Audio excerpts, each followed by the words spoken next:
오늘 본문은 이스라엘 백성들이 광야 생활을 마무리하고 가나안 땅에 들어가기 직전에 일어난 중요한 사건을 기록하고 있는데, 특히 이제 제사장 아론이 죽게 됩니다. 그리고 가나안에 들어가서 반드시 준행해야 될 하나님의 명령을 내려 주시게 됩니다. 하나님은 그 명령이라는 것이 다른 것이 아니라 약속의 땅에 들어가면 너희들 우상을 제거해라. 그 땅 이방인들이 사는 가나안 원주민들의 습속이나 전통 받아들이지 마라. 이렇게 분명하게 말씀을 하십니다. 근데 왜 이 이야기를 강조하시는가 하면 이스라엘 백성들이 이런 우려가 상당히 컸다라는 거죠. 왜 그러냐 하면 이스라엘 백성들은 지금까지는 유목민으로 살았습니다. 그리고 노예로 살았습니다. 그러니까 유목민으로 살다가 노예로 살았기 때문에 한 곳에 정착해서 농경사회에 적응하는 것이 쉽지 않을 거다라는 것을 하나님은 알고 계셨죠. 그러면 농경사회에 적응을 하는데 이 농경사회에 농사짓는 법을 이스라엘 백성들이 알고 있었느냐? 전혀 모르죠. 양 키우고 소 키우고 염소 키우는 일만 잘했다가 그만 노예가 돼서 노예 생활을 하다가 이제 이스라엘을 향해서 가나안을 향해서 애굽을 나왔으니까 이 사람들이 농사 짓는 데에 대해서는 생경하고 초보 단계이지요. 그러다 보니까 분명히 누군가로부터 농사 짓는 법을 배워야 되는데 그 농사 짓는 법을 배우면서 그 농사 짓는 사람들의 습속이나 전통도 같이 받아들일 우려가 있다. 그게 뭐냐 하면 농사 짓는 사람들이 가장 중요하게 생각하는 것은 음력입니다. 즉 달에 운행하는 것을 보는 거죠. 이 달에 운행하는 것과 더불어서 자기들이 가지고 있는 농사 지을 때마다 행하는 의식들이 자연스럽게 이스라엘 사람들에게 전해질 것이다. 그것이 바로 우상이죠. 그래서 하나님은 너희들 농사를 짓는 정착을 하는 가나안 땅에 제비 뽑아 너희들 족속대로 땅을 가지되 그 사람들이 가지고 있는 우상은 받아들이지 말거라. 그 우상을 제거하거라. 산당을 헐어라. 이 말씀을 하시고 있는 겁니다. 자, 38절에서부터 39절까지 말씀해 보면 이제 아론이 호르산에서 죽었다 이렇게 되어 있습니다. 이 호르산에서 죽었다라고 하는 말을 이제 들으면서 우리가 호르산이 어디쯤 되느냐라고 하는 의구심이 생기게 될 텐데 이스라엘 백성들이 애굽에서 라암셋이라고 하는 곳에서 출발을 해서 출애굽을 했습니다. 그래서 시내산으로 쭉 내려옵니다. 사실은 그냥 바로 비아마리스라고 하는 이 바닷길을 통해서 가면 이 가나안까지는 일주일이면 들어갈 수 있는 길인데 이 사람들이 40년 동안 광야를 헤맸던 것은 노예 생활에 젖어 있던 그들의 습속을 완전히, 즉 우리로 말하자면 물을 빼고 완전히 새 사람 되어서 가나안 땅에서 하나님의 백성으로 살아갈 수 있도록 40년 광야 트레이닝 기간을 가졌다 이렇게 생각을 하시면 되겠는데 그 바닷길을 통해서 비아마리스를 통해서 가나안으로 들어가지 않고 밑으로 시내산으로 내려옵니다. 내려와서 다시 올라가는 길에 만나는 곳이 있는데 40년 생활에서 거의 35년에서 37년 정도 산 아주 오랫동안 머물렀던 곳이 있는데 그곳이 어디냐면 지명이 성경에 나오는 가데스 바네아라고 하는 곳입니다. 이 가데스 바네아라고 하는 것은 바란 광야 위에 가데스 바네아라고 하는 곳이 있고 이 가데스 바네아 바로 위에 있는 산이 어떤 산이냐면 오늘 아론이 죽은 호르산이라고 하는 곳입니다. 35년에서 7년 정도 머물러 있었던 그 가데스 바네아를 떠나서 이제 요단강을 건너 모압 평지로 해서 요단강을 건너기 직전 이 호르산에서 아론이 죽었다라는 겁니다. 그 호르산 위가 바란 광야가 있고 가데스 바네아가 있고 호르산이 있고 그 위가 성경에 나오는 신 광야라고 하는 곳이 있습니다. 그래서 신 광야가 있고 호르산, 가데스 바네아, 바란 광야 그 위가 모압 땅이고 모압 땅에서 좌회전을 하면 요단강을 건너 가나안으로 들어가게 되는 거죠. 그 호르산에서 아론이 세상을 떠났다. 하나님이 그를 부르셨다라는 이야기인데 하나님이 그를 부르셨다라고 하는 것은 뭐냐라는 겁니다. 그리고 그 나이가 123세였다라고 되어 있는데, 이 123세라고 하는 나이를 쓴 이유와 아론을 불렀다라고 하는 이 이유를 우리는 보셔야 되는데, 이게 뭐냐면 아론을 123세까지 하나님께서 끝까지 사용하셨고, 또 아론도 하나님의 명령에 죽을 때까지 순종했다라고 하는 것을 이 123세라고 하는 나이를 적음으로 말미암아 우리에게 말씀하고 있는 내용입니다. 그리고 또 하나, 이 호르산에서 123세 아론이 죽었다라고 하는 말은 이 생사여탈, 하나님이 죽고 사는 것을 주장하시는 분이다라고 하는 것을 우리에게 보여주고 있는 거죠. 여러분, 지금 막바지에 다 왔습니다. 조금 더 올라가서 신광야를 거쳐서 모압 평지를 통해서 가나안 땅만 건너가면 어디예요? 요단강을 건너가면 어디냐면 가나안입니다. 이제 다 왔습니다. 40년 동안 달려온 길에 이제 막바지에 이르렀는데, 거기서 모세도 아론도 세상을 떠나게 된다라고 하는 것은 우리가 인간적으로 볼 때 참 아쉽고 답답한 노릇이다라는 생각이 듭니다. 왜 그 앞에서 하나님이 아론을 부르셨을까라는 생각이 드는 거죠.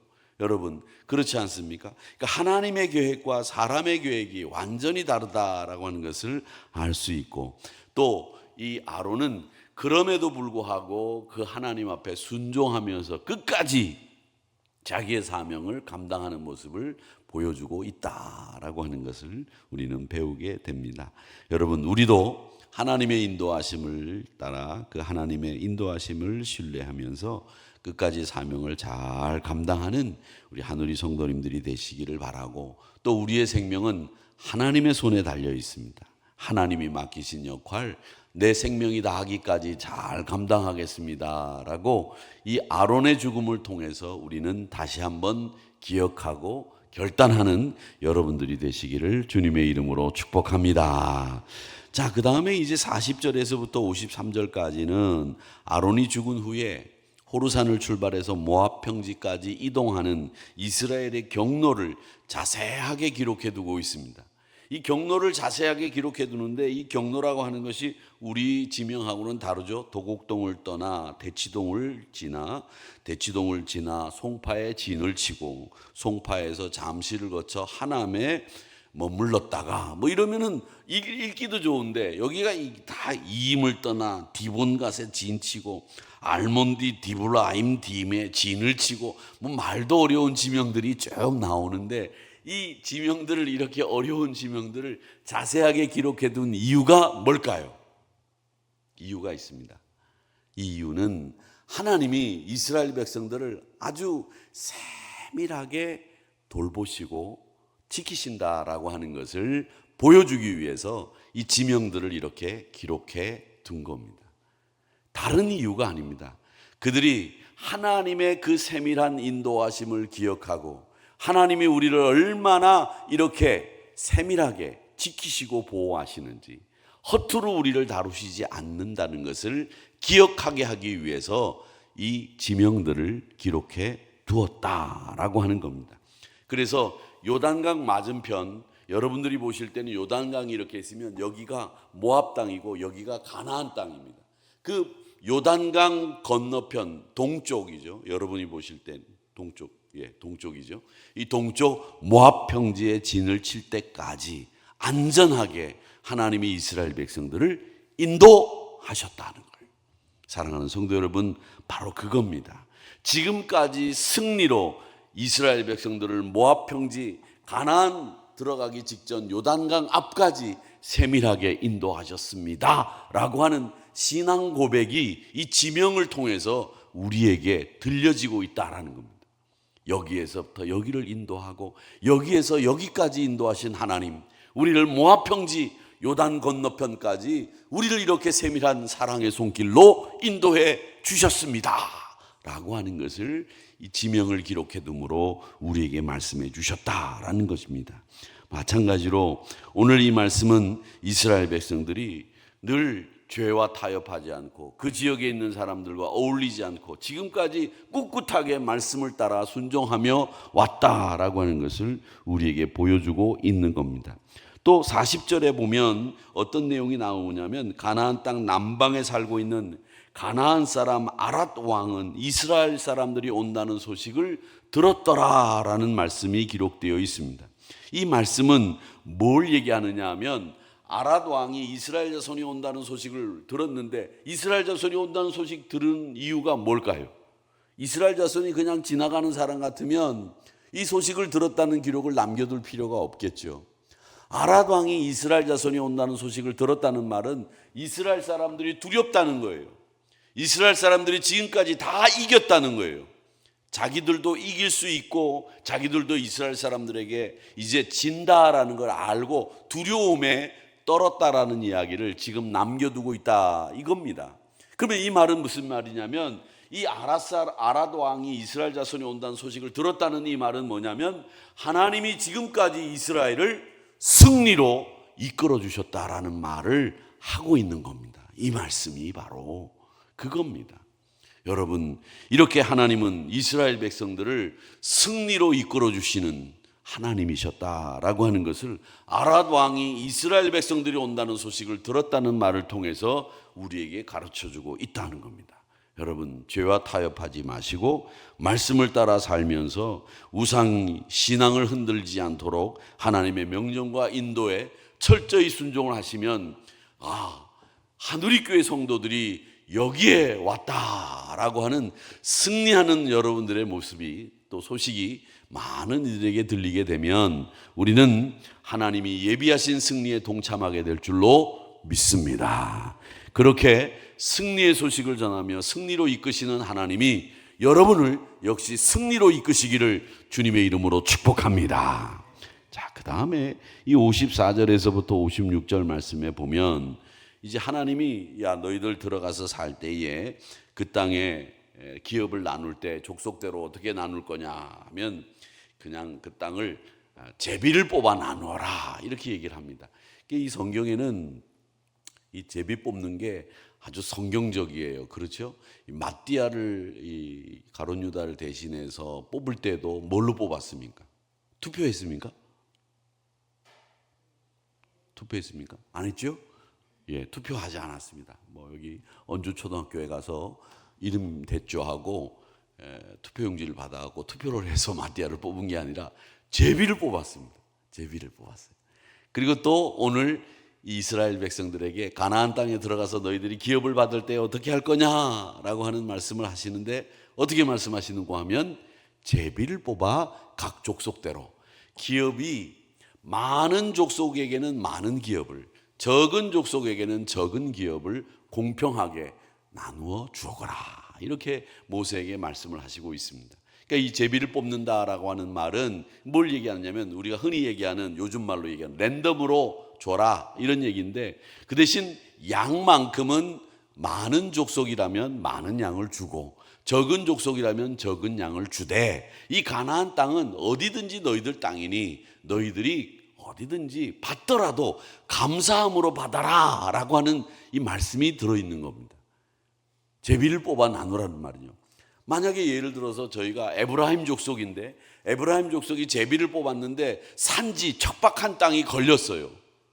그 땅을 가고 싶겠습니까? 좀 비옥하고 농사 지어서 씨만 쫙 뿌리면 그냥 그의 소출이 100배씩 열리는 땅을 얻고 싶겠죠. 그런데 제비 뽑아서 그냥 뽑히는 대로 양만 정해서 족속이 많으면 많은 양의 기업을 주거라 이렇게만 정해놓고 제비를 뽑아라 가라는 말은 무슨 말이냐면 어느 땅이 걸리든지 그곳에서 최선을 다하라는 말이고 어느 땅이 걸리든지 그 땅은 내 땅이라고 하는 감사의 마음으로 가라는 뜻으로 제비를 뽑으라는 얘기입니다. 그러니까 제비 뽑는 방법만 얘기하는 것이 아니라 어디를 가든지 너희들 그 땅이 네 땅인 줄 알고 최선을 다해서 그 땅을 기경해 너희 땅으로 만들고 또 그 땅을 주신 하나님 앞에 감사함으로 가서 살아라 이 이야기를 하시기 위해서 제비 뽑아라는 말씀을 하시고 있는 거죠. 제비를 뽑았는데 마음에 안 들어요. 저는 도곡동 가기 싫습니다. 어디로 가려? 저기 저 제주도 애월 땅 가고 싶습니다. 그래? 땅값이 얼마냐 하면 애월 땅은 한 평에 5,000원이고 도곡동 땅은 한 평에 5억입니다. 어디로 갈래? 그랬을 때 여러분 어디로 가시겠습니까? 근데 만약에 우리가 한 평에 5억짜리 땅을 안 주시고 한 평에 5천원짜리 땅을 주셨다. 감사함으로 가겠습니까? 사람들의 마음은 다 그렇습니다. 이왕이면 눈에 보이는 대로 저기가 좋을 건데 저기가 나쁠 건데, 어느 정도 생을 사신 경험이 있는 분들은 땅의 좋고 나쁨을 금방 알 거예요. 뭐 풍수지리를 몰라도. 그런데 그 땅이 걸렸을 때 불만이 안 생기겠습니까? 생기겠죠. 그런데 그런 불만을 가지지 말고 감사하는 마음으로 어느 땅이든지 주어지면 그 땅에서 최선을 다해라 라는 뜻으로 하나님은 제비 뽑는 방법을 택하셨다라는 겁니다. 그러니까 이 제비 뽑는 데에는 그 제비 뽑음으로 인해서 결정된 것에 순종하고 그 땅을 내 땅이라고 여기면서 최선을 다해 감사함으로 그곳을 기경하여 내 땅으로 만들어야 된다라고 하는 명령이 이 제비 뽑아라고 하는 말씀 속에 들어 있는 겁니다. 사랑하는 성도 여러분, 그렇기 때문에 이스라엘 백성들은 이 말씀을 잘 듣고 이제 이스라엘 백성들이 하나님의 말씀에 순종하면서 감사하면서 최선을 다해서 살면 그만이죠. 그런데 그들은 이제 우리가 아는 것처럼 계속 하나님의 말씀을 가볍게 여기고 순종을 미루고 우상을 숭배하고 가진 우상들을 다 만들어 놓고 살았다라고 하는 것을 우리는 알고 있습니다. 하나님은 이런 이스라엘 백성들의 성향을 잘 알고 계셨기 때문에 불순종할 경우에 너희들 무서운 결과 가져온다. 그러니 하나님의 약속과 명령을 철저히 따르는 신앙의 결단이 여기에서 필요하다라는 것을 말씀하셨다라고 하는 것이죠.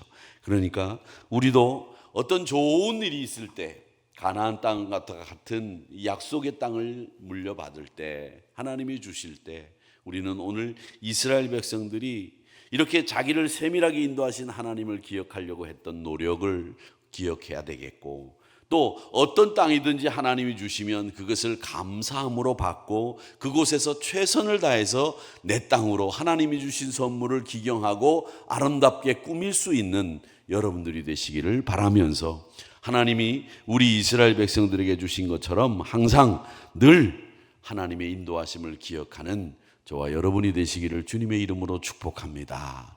여러분, 얼마나 하나님이 좋으신 분이십니까? 여기까지 우리를 인도해 주셨습니다. 여기까지 인도하신 하나님, 앞으로도 우리를 인도해 주실 여호와 하나님, 앞으로도 장차 하나님 나라에서 나의 영혼을 책임져 주시고 사랑으로 보듬어 주실 하나님, 그 하나님을 찬양하면서 오늘 하루도 승리하시는 저와 여러분이 되시기를 주님의 이름으로 축복합니다.